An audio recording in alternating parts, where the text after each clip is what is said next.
De los 2.400.000 trabajadoras del hogar que hay en nuestro país, solamente poco menos de 11.000 se han afiliado al IMSS. ¿Es una cifra esperada o falta impulsar los derechos de los y las trabajadoras? Por ejemplo, ratificando el convenio 189 de la Organización Internacional del Trabajo.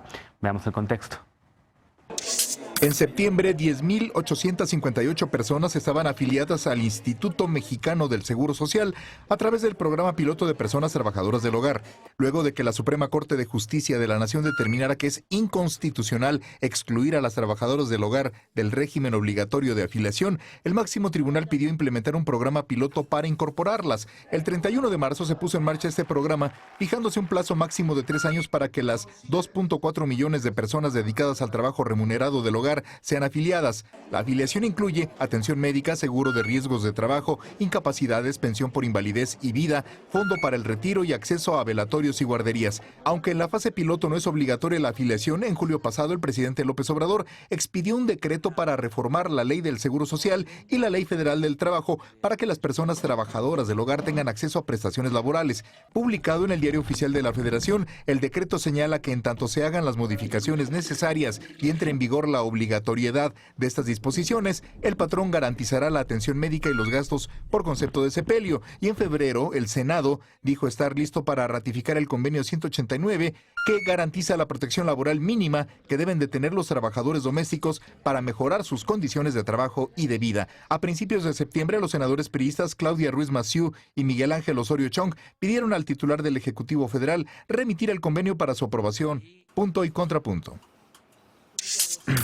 Bueno, segundo tema, ya les decía a Frida y Andrea que vamos a tener un bloque específicamente para trabajadoras del hogar. Ustedes dos han impulsado mucho este tema, acompañado a Marcelina Bautista también y a su organización, que desde hace muchos años se empuja este tema, con muchos aliados adentro también del gobierno. Ricardo Bucio fue uno de ellos en CONAPRED, Alejandra Haas ha continuado también con el tema, y hoy parece que ya podemos casi cantar victoria, que el tema ha avanzado, pero ¿qué pasa? ¿Por qué no hay tanta gente que está acudiendo a tratar de obtener este derecho? ¿Por qué de ese universo de 2 millones de trabajadoras y trabajadores solamente 11.000 es mucho, es poco, es lo que estaban esperando? ¿Cómo lo ves, Andrea? Sí, pues yo creo que estábamos todos esperando un poquito más, o sea, cifras un poco más elevadas. Es decir, obviamente sí. ¿Un poco mucho o un poco? Un poco, sí. O sea, por lo menos, sí. Bueno, no te voy a decir como una cifra, ¿no? Pero para 2.4 millones de trabajadoras del hogar que hay, el que estén inscritas nada más 10.800, la verdad es que es una cifra muy poquita. Y lo que sí vimos fue como al inicio del año, pues un arranque padrísimo. Es decir, cuando salió el programa piloto, realmente había un clima, yo creo que también festivo, de que se iban a realizar, ¿no?, cambios estructurales que beneficiarían a las trabajadoras del hogar, acompañado también por Roma. Es decir, yo creo que hubo todo un fenómeno social, ¿no?, y todo un clima favorable para empujar con todo las reformas y las políticas públicas necesarias para que se avanzara en la garantía de los derechos del sector.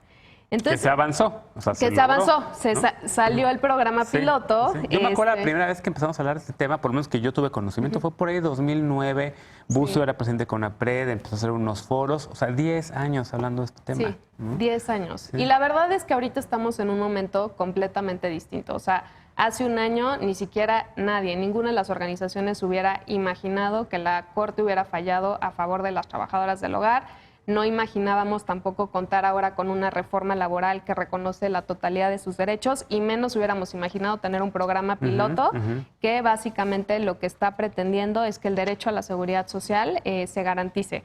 Ahora, lo que sí vimos fue un declive, sobre todo en el tema de las campañas de comunicación, ¿no? Entonces, salió y arrancó el programa piloto con muchísima fuerza, ¿no? Secretaría de Trabajo también aliado, saliendo a plazas públicas, el IMSS con sus campañas de comunicación, que han sido, yo creo que constantes, pero necesitan también pensarse en diferentes escalas, ¿no?, y a través de diversos medios, ¿no? O sea, las campañas se necesitan no solamente presentar en redes sociales, sino también en televisión, en radio, en las subdelegaciones, en plazas públicas, en supermercados. Transporte público. Ahí donde están las trabajadoras del hogar y ahí donde están los empleadores. Uno también de los defectos que ahorita vemos es que todavía el IMSS lo anuncia como si fuera un programa voluntario. ¿Qué es? Porque ahorita estamos en una prueba piloto, ¿no?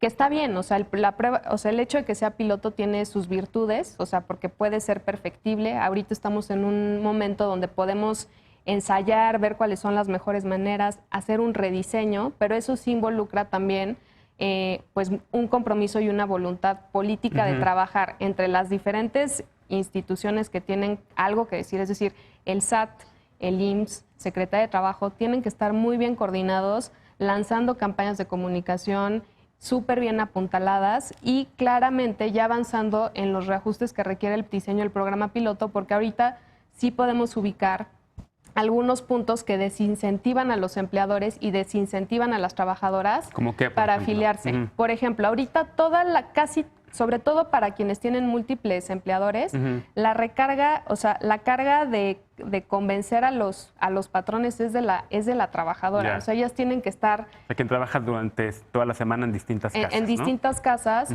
Tiene ella que estar, pues ahora sí que pidiéndole a los empleadores, oiga, pues mire, está el programa piloto y usted tiene que contribuir con esta partecita porque tienen un talón de pago, ¿no?, que viene por trabajadora y no por empleador, y ella tiene que ser la encargada de juntar, ¿no?, todas estas contribuciones, lo que pues básicamente pues podemos decir es un fracaso. Cuando una trabajadora del hogar, dado la situación histórica en la que normalmente se desarrollan las relaciones laborales, que son completamente asimétricas, y dado que la capacidad de negociación es desigual, ¿cuándo vamos a ver que sean las trabajadoras del hogar las que empiecen a hablar de este tema? La carga debería de ser sobre todo del lado de los empleadores. Claro. Deja escuchar a Frida también, porque Frida, a ver, un poco escuchando a Andrea, escucho que falta una mayor comunicación, ¿no? Que parte tal vez del problema por el cual no vemos a tantas trabajadoras y trabajadores del hogar inscribiéndose a este beneficio es porque a lo mejor no han hecho buenas campañas. ¿Es eso? ¿Hay algo más? Sí, yo creo que tiene mucho que ver con estas campañas de comunicación. Creo que las campañas se tendrían que haber enfocado como paralelamente a los patrones, pero también a las trabajadoras y sobre todo como darles el reconocimiento de que la labor que hacen es un trabajo y que tienen derechos, porque es bien cierto que dentro del espacio en el que ellas laboran no hay, es un espacio de privacidad, digamos, el ámbito privado donde no hay forma de que ellas un día se sientan como con la seguridad de pedirles a sus empleadores que las inscriban en el sistema de seguridad social obligatorio. Entonces, pues sí, todavía falta mucho en este tema, sin embargo, vamos avanzando bastante. Al final, pues la ley es anterior de la Ley Federal del Trabajo, el sistema era voluntario, la Ley del Seguro Social, el sistema era voluntario, la Ley Federal del Trabajo decía que era un sistema especial, que no merecía pues ni siquiera un horario fijo, porque, y bueno, si también te pones a revisar las resoluciones judiciales anteriores a la que sacó la segunda sala de la Suprema Corte recientemente, muchos de los argumentos que venían negando derechos a las personas trabajadoras del hogar iban relacionados con que en el ámbito privado no podías establecer horarios que establecieran cuándo eran las necesidades de la familia y que como las personas estaban dentro del hogar y recibían alimentos, tampoco tenían derecho a recibir más del salario mínimo. Entonces, bueno, se fue cambiando esta mentalidad y como lo dice también la película de Roma tuvo mucho que ver en esto. Entonces ahora hay que seguir pues impulsando a que este programa piloto tenga más beneficios y sobre todo pues que sepamos cuántos datos arrojan y cómo irlo mejorando. Y finalmente, pues ya una vez que las reformas en materia de Ley Federal del Trabajo y de la Ley de Seguridad Social se implementen, pues ver si efectivamente muchas más trabajadoras, que yo espero que así sea el resultado, se empiezan a inscribir al sistema de seguridad social y sobre todo cuentan con un contrato escrito, que eso es como una deuda completamente pues que el gobierno faltó de resolver y ahora es posible que ya lo empiece a hacer. A ver, Adalberto, tú que conoces muy bien cómo funciona el IMSS, y te quería preguntar, ¿qué es lo que hace que alguien pueda, o cuáles son los incentivos para que alguien en efecto vaya y se inscriba al IMSS? ¿Son pasos fáciles? ¿Cómo estás viendo tú este tema? ¿También te parece un número bajo esa cantidad, de ese universo, solo 12,000 personas, de ese universo total de 2 millones? ¿Cuál puede ser el problema? ¿Es solo la comunicación? Mira, yo creo que eso es multifactorial. De entrada, yo creo que hay una cultura patronal que tendremos que ir digamos que avanzando y sobre todo concientizando de por qué hay un beneficio en asegurar a tu trabajador o trabajadora del hogar al Seguro Social. Y el primero es el riesgo de trabajo. Un empleador que no tenga a su trabajador o trabajadora afiliado al Seguro Social y corre un riesgo dentro del desempeño de sus actividades, digamos, diarias, genera una responsabilidad, digamos, directa para el patrón y eso pudiera ser incluso motivo de una demanda muy onerosa. El Seguro Social técnicamente protegería o sería un mecanismo de protección al patrón. El problema es que en México no tenemos esta cultura de la prevención del riesgo legal.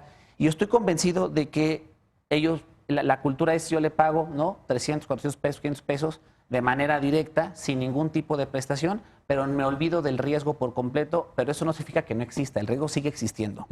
Y al momento de tener o estar presente la trabajadora del hogar dentro de un hogar particular, técnicamente se constituye pues una relación de carácter permanente, ya no es un trabajo de carácter temporal.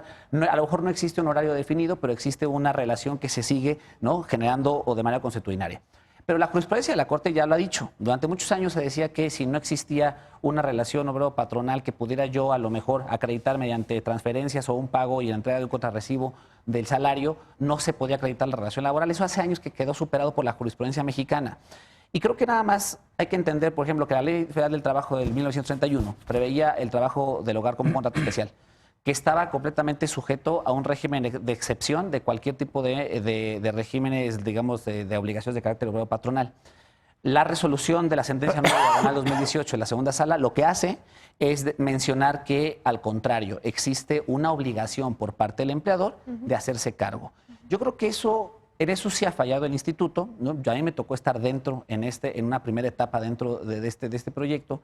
Y algo que lo mencionábamos justamente con Andrea en su momento era la necesidad de hablarle a los patrones.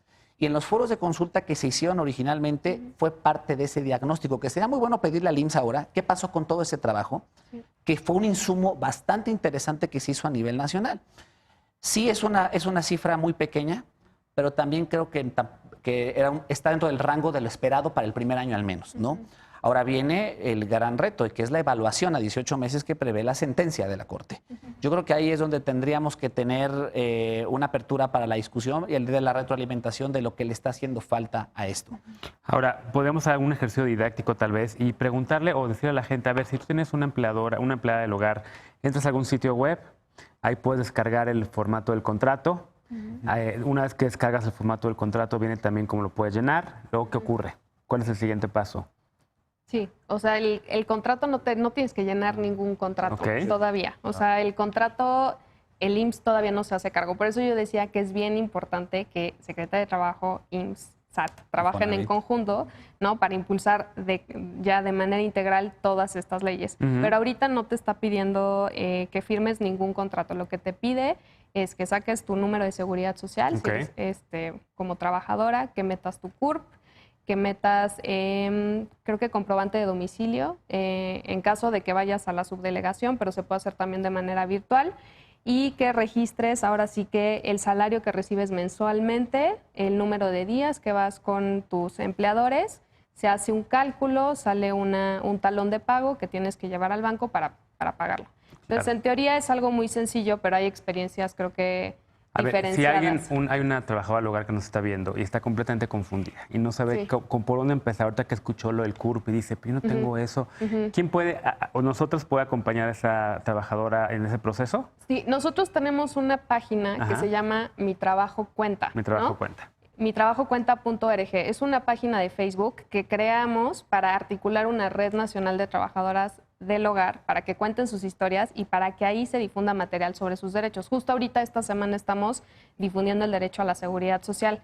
Ahí brindamos postales, infografías y justamente canalizamos con las instituciones que son las que pueden dar asesoría específica en cada uno de los casos. En el caso, por ejemplo, del programa piloto, pues hay una línea específica para que las trabajadoras del hogar y para que las empleadoras las acompañen en el registro y que resuelvan cualquier duda, porque todos los casos son distintos. Muy bueno. Entonces, mi Trabajo Cuenta es una página que está en Facebook, puedes entrar ahí te puedes informar de todo eso. Si no, pregúntanos, nosotros trataremos de canalizarte con las organizaciones que se encargan de ayudarte. Saúl, ya no te dejamos hablar en este bloque, vamos a regresar al siguiente bloque que está completamente dedicado justamente al trabajo que tú haces y a los problemas que enfrentas y a todos los riesgos que hay laborales y el desamparo tal vez, como si lo podemos decir de esa manera, en el que muchas y muchos trabajadores como tú hacen su chamba todos los días, ¿no? Regresamos con este tema después de la pausa. El IMSS enfrenta muchos retos, entre ellos específicamente atender al creciente número de afiliados médicos suficientes, abastecer medicamentos